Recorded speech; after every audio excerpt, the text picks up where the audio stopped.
he sits down with me and he says, I think you'll be able to share what you've learned if you leave. You'll be able to share this with everyone if you leave.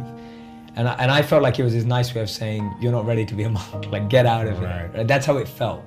It felt like I'd failed, and it felt like he was like breaking up with me. Like I equate it to a divorce. It was almost like him saying to me, it's not you, it's me, you know, it's not working out. Like it kind of felt like that. It wasn't disingenuous on his part.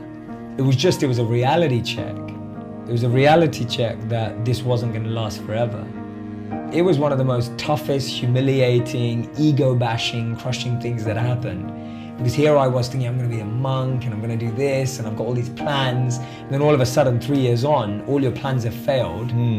I've got no money, I've rejected all my corporate job offers, and I moved back in my parents 5 years ago with $25,000 worth of debt.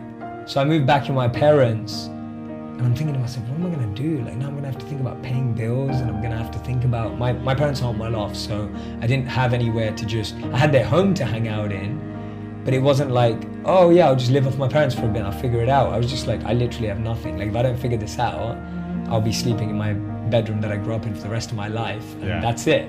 Like that's life. Sure. So it was tough. It was the closest I've ever been to like a very low point, because your biggest dreams have just crushed. And I know no one can really understand my dream of becoming a monk, but you can equate it to, I don't know, playing in sports. Like I know for you it was like that, but whatever it is, music, it was like your biggest dream on the planet just comes crumbling down. And I felt it hurt, it really hurt. And it hurt the ego, because all my friends or family who I just about convinced that I was becoming a monk, when I was coming back, they were all like, wow, I thought you were gonna be a monk, what are you doing? I had that moment where I had to decide. I was like, wait a minute, I've been taught how to deal with anxiety, pain, pressure, and everything as a monk.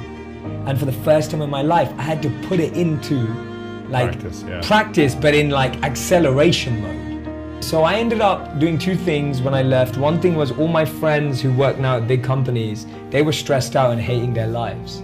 And so they started to invite me to speak at their companies like Google and Starbucks, and they worked. Tell us what you learned from being a monk. Yeah, that's it. They were all working at these big brands, and they were like, Jay, come teach us what you've learned. So I started speaking at all these venues, and I loved it. And people were getting so much out of it. And I was like, wow, like my monk experience is really there to help so many people. And because I'm still living it, I can still give it. And all of a sudden, all of this environment had a meaning and purpose again. And I started to see what my teacher had said, that you're there to share this with people.